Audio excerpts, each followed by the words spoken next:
This is one of those mornings of a hair wash. Literally. Yeah, sometimes I just wash because it's so refreshing. And it is so hot here. So just wanted to come on and just chat about dry skin and dry hair. Dry skin and dry hair. And this is wet. I just got out of the shower. So I'm just inspecting to look at the hair. I had some beads on for a little bit. I play with the beads, but I know my hair can't take it. Though also, I know that I'm more than likely going to be continually trimming off the original parts of my hair that were once big, fluffy, double-strand twists, and now this is where they are. So this is fine Afro-textured hair. Some people will call it 4C or whatever. This fine, kinky, cottony hair. So even though it's obviously grown now. Sometimes it's interesting. I always feel like, oh, I don't see any length. Okay, it has a little length now, though I'm going to continually trim it off, and I'm okay with that. So it's definitely in a journey see and to see what our hair does, especially if it's fine and if it's kinky and if it grows away from the lock and it's cottony and if you don't want to use a whole lot of products and if you want ease. This is what it is. So I'm into the ease department.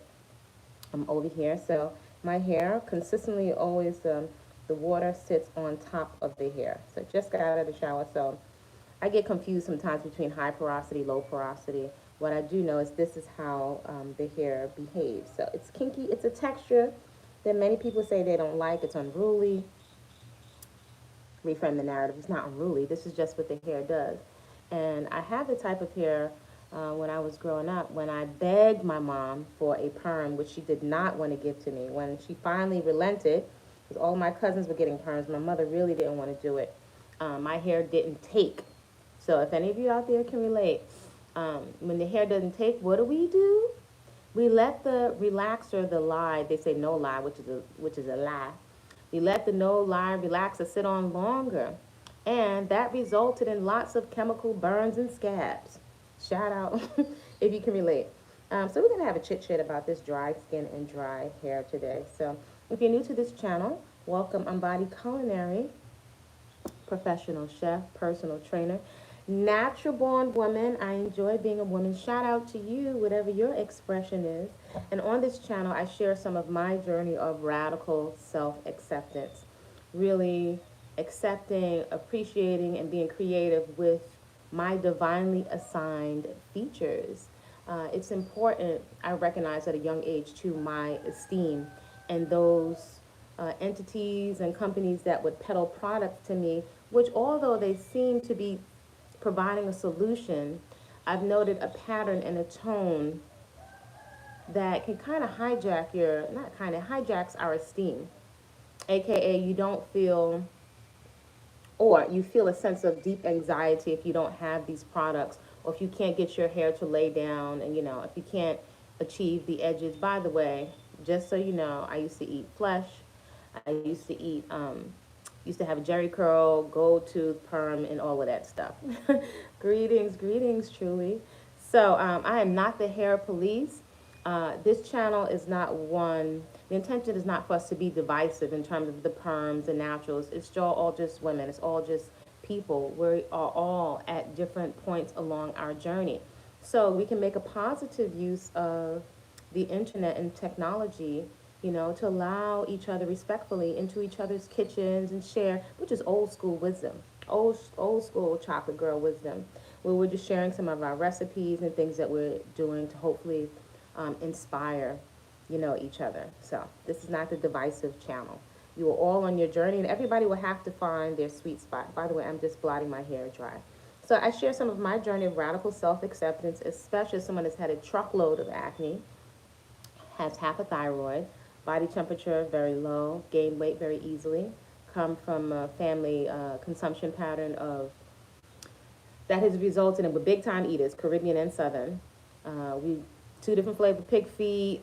We can all cook, and there's lots of morbid obesity all throughout my family history, and the comorbidities that go with it: diabetes, heart disease, depression, which often we have used food as a self-soothing mechanism, and I've seen a lot of substance abuse in my community. So that has kind of trained my eyes, and from a very young age, My eyes were peeled to patterns. So I don't have all the answers, so I'm sharing some of my journey of radical self-acceptance. Had truckloads of acne. You can scroll down in the community section and see it. It was very uncomfortable. Lots of dark marks, cystic acne, the desperation to try to clear it up with proactive, benzoyl peroxide, salicylic acid, everything at the health food store, anxiety, then the cover-ups with everybody's Mary Kay, little Mary Kay, my mother came up with Mary Kay, but every kind of makeup and concealer. I don't know about y'all, I found it quite stressful. Fortunately, I also found at a young age, I didn't think of it as fitness. African dance, I didn't have athletics growing up. I wasn't exposed to that. And somehow I did figure out movement as therapy. So I share on this channel some of my lifestyle practices, which these lifestyle practices don't cost you anything, and they can serve you and likely will serve you when other folks leave you. They will serve you when you don't have, when you are down in your account. This is the wealth. It's your 3 lifestyle practices, 3 of them. Garden therapy, so many reasons. Need we say why? Food sovereignty, relaxation. And let's be clear, this relaxation kicks off certain types of chemical reactions inside of your body. So there's garden therapy, peaceful consumption, my number 1. See, without a label, food that your cells can still recognize as food that does not deposit a lot of waste on your waistline. You see? So over here, just slightly different. I invite you just for a second to try on a different way of thinking, reframing the narrative. Instead of dieting, how about a litmus test? Do you have a litmus test for what you're allowing into your orifices, into your eyes, into your ears, into your mouth, into your reproductive organs? Do you have a litmus test? Do you have a vetting process? How are you vetting or running a test, some kind of a test, a qualification for what is passing your lips? Is it only flavor?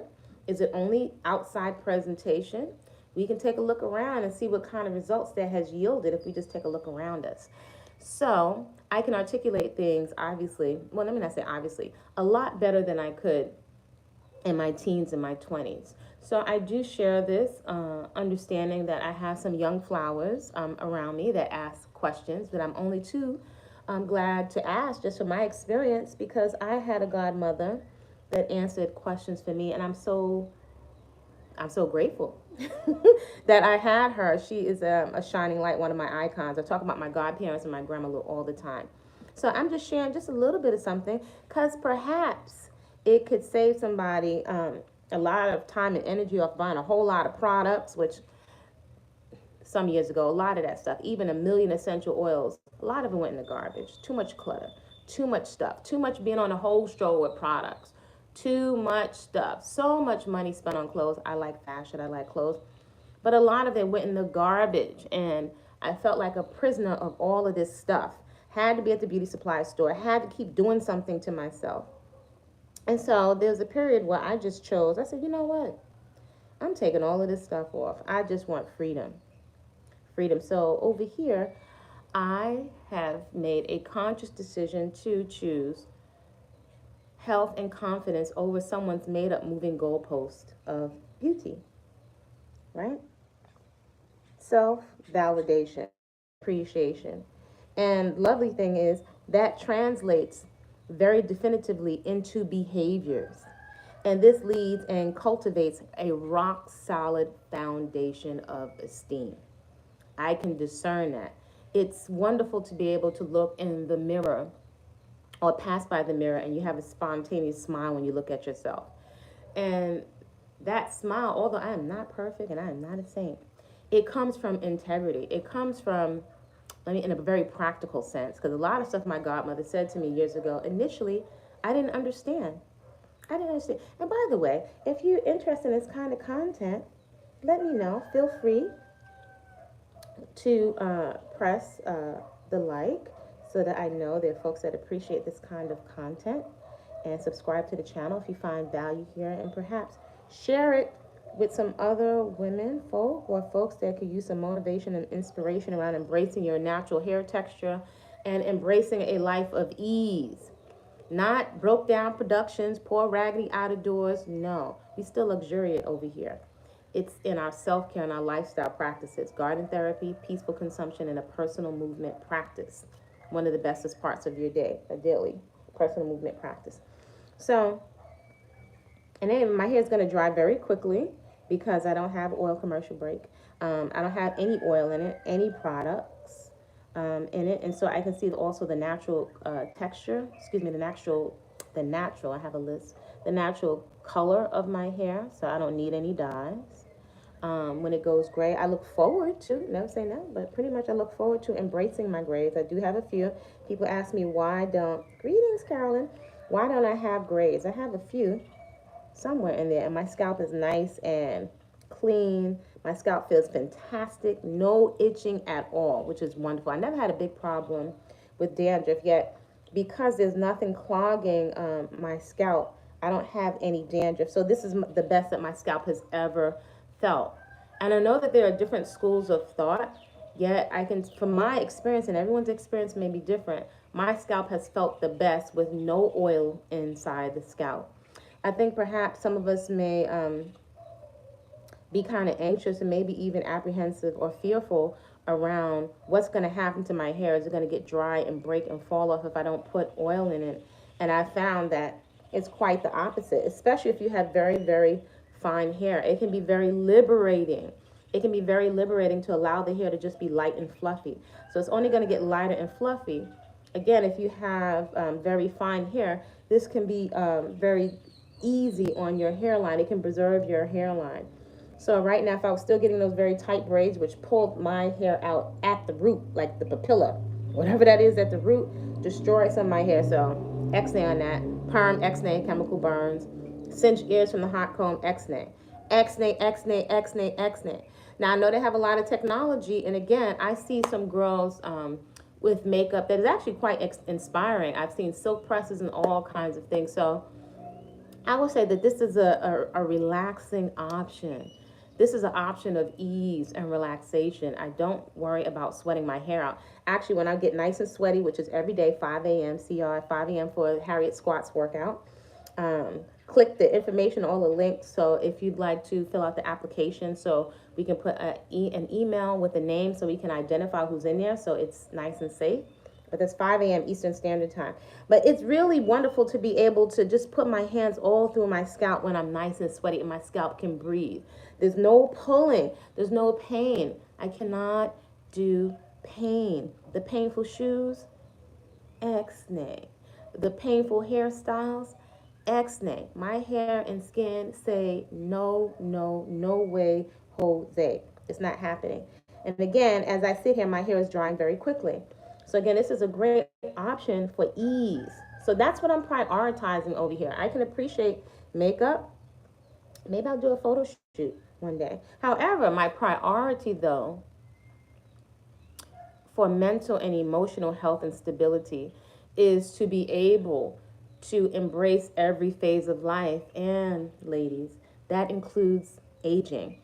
I know we don't want to hear those words, and we hear anti-aging all the time. However, okay, and this brings me to dry hair and dry skin this early day. And by the way, I have my own little rituals over here, which maybe, y'all let me know if you want me to share. I can just share with you what I'm doing as somebody that's had a face full of acne. I feel grateful to not have to put that stuff on. And again, I don't feel so performative for social media. I'm just not willing to do that. So, in terms of dry hair, dry skin, so I asked you a question, and please feel free to share in the chat. I'm interested to know because I don't have the only perspective. Now, what is the highest price? And maybe we'll do a poll in the community section. What is the highest price that you have paid for a skin product to hydrate and to nourish your skin? I am so curious. What is the highest price that you've paid? So I could say, have I spent $30, let's say $49.99. Yes, I've spent a good amount of money on products. How much have you spent, right? When I used to work in the airline industry, there was a product line called, I think it was called La Mer, some kind of pearl cream that I know a lot of the Asian girls and the Japanese or Korean airlines, they really go for broke on skincare. And a lot of the girls and a lot of my colleagues spent a lot of money. I mean, easily a little jar was like $100 back in the day, $100 US for La Mer cream. So I ask you, think about it and just call me simple. I just think of things very simply. If I'm spending $100, and that's just one cream inside the line of products, because you want to use the products that go with each other, right? And they're formulated to work with each other, right? This is the messaging from marketing companies. Why would I spend $100 on a cream and then eat foods or substances masquerading as foods that dry my body out? Does that make sense? Why would I eat and I like to eat. Let me not get it twisted. I was a barbecue, potato chip connoisseur, popcorn connoisseur, junk food connoisseur. I worked in one of the top restaurants in New York. So, got you. I love salt. I really, really do. However, there's some distinctions. There's some things now that stop me in my tracks. So, again, if I'm spending all of this money, right, how much are you spending, right? And I'm into luxuriating. How much you spending on creams? And then to turn around and eat salt, like a lot of salt. I think most of us, which I found a lot in Flower Fit in the coaching and community, and in over 30 years of working in nutrition and fitness, most people don't realize how much a serving of salt is. Many people collapse all sodium together, right? There's naturally occurring sodium in your broccoli, in your tomatoes, in your celery. I ask you, is the sodium inside of the celery and the tomatoes and the broccoli the same thing as your Celtic and Himalayan sea salt? Do they behave the same inside the body? How is the food behaving? Could food perhaps, these different plants and things that we're eating, could perhaps they have a set of instructions, right? We're over 1 trillion cells, and our cells are all living organisms, and they eat and they poop. They have waste. They have cellular waste. So our body is different when there's no more life force in this body. When it's expired, rigor mortis sets in, right? So if the cells, if we're over 1 trillion cells walk, factories of cells that are communicating, eating, and pooping, and then when the life force goes out, starts to rot and gets rigor mortis and gets stiffened up and the water leaches out of it, then I ask you again, if it's paying all of this money for these expensive products, yet we're eating highly salted foods that are devoid of water, not just devoid of water, as I like to say, devoid of living water. So is the water in my body the same as the water coming out of the faucet, even if I have a fancy filter, which I like good filters? Is it the same as even the best brand of water, bottled water that you could buy? It's living water. I invite you to consider. Ask me why my brain works this way. So the water that is inside of your body, is it living water? It is alive? In accidents and surgeries, people, they ask for donations of what? Donations of your blood, right? They don't want dead blood. Don't they have to store it a certain way at a certain temperature to infuse that living water, right? We have 2 watery channels in the body, the lymph and the blood. They ask for donations of our blood. They need certain types that have to be congruent with whoever the person is going to. So I ask you, this body's amazing. It survives in spite of the different things we're putting into it. So if we're going to spend hundreds of dollars on creams, I ask you, are we taking 2 steps forward taking 5 steps backward and 2 steps forward in terms of paying for all these expensive creams and powders and treatments, yet turn right around and eat foods that dry the body out, age the body, age the skin? By the way, the body is going to age. It is, even with the best care. Yet the rate of aging and the amount of cellular damage that's done. Could it be perhaps that the substances that we are ingesting, aka food, has a dramatic effect on the immune system, aging, energy level? If you just take your hand right now and you squeeze your waistline, right? Just invite you to just go in here. Just consider, not right or wrong. If you squeeze your waistline and you have adipose tissue here, this does not make us bad or wrong, right? If we have excess adipose tissue, which is a technical term for fatty tissue, what is that tissue? Is it dynamic tissue? What is its purpose on the body, right? We do need a bit of fat to insulate. However, the excess, right, if you can grab a whole bunch of it, what is its function in the body? Could perhaps it be waste? So I invite you to consider these things because I am humbled. I am extremely humbled. I am humbled. I am extremely humbled by just how humans move in terms of groupthink. We move with groupthink. We're easily influenced, just like, similar to some of the other creatures, right? Primates. We are deeply influenced by each other. And I know some folks will say, no, not me, I'm original, I think for myself, yet I am humbled. I'm not any different. However, I do make an effort to interrupt a lot of the programming and to cultivate an awareness. And I think a lot of this comes back down to food. And I tell you, those lifestyle practices, even something as simple as a garden, can really make light bulbs go off and can be a shortcut to your clarity. In particular, if you're one of those people that says, I want to change the way that I eat, I would say consumption patterns. I want to eat better. I want to be healthy. I want clear skin. I've heard this, over 30 years in the industry. I hear it every day, all day, and twice on Sunday. I want to eat better. I want to lose weight. I invite you to consider reframing the narrative. I invite you to consider releasing weight because your body knows how to adjust itself to a healthy weight. Could it perhaps be that we're taking 10 steps backward and 2 steps forward with the way that we are even thinking about what we consider food, right? And when we also consider, without making ourselves bad or wrong, that quite often we're eating primarily these days for comfort and soothing and entertainment and recreation. Sometimes, especially if you are in you're choosing to continue to participate in irritating relations or communications or irritating relationships with you and the people or individuals you're relating to, you're triggering each other constantly, or if you're triggered from what you're looking at on social media, do you realize that there are chemical reactions that are happening for every thought, every action, everything you ingest physically and mentally and visually? There are chemical reactions. It affects our cortisol, our adrenaline, our dopamine. And dopamine is a big thing. The information today is out there. So I invite you to consider what is food? What is it? Is it simply macronutrients, right? Because we got the information on macronutrients.